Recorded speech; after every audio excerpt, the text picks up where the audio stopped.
Một hôm có nắng bỗng nhớ tiếng hát em, nét bâng khuâng hoài tôi chưa muốn quên.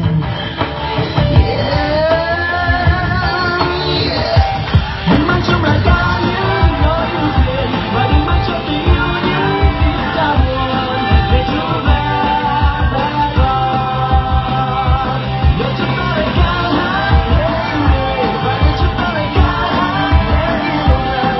Chỉ ta đôi em, giọt sương rơi trong nắng, chiếc lá bóng xanh, hoa chuối bé nhỏ để người nghe ca hát.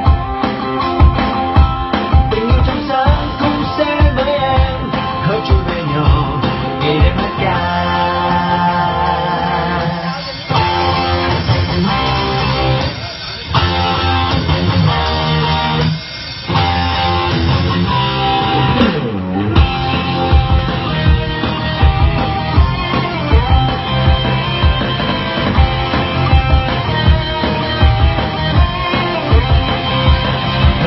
Trắng bỗng nhớ tiếng hát em, mây lai ta hoài để bầu trời thêm vắng.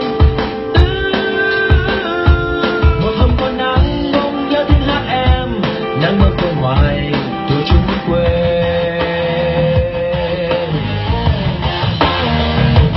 Đừng mang trong lời ca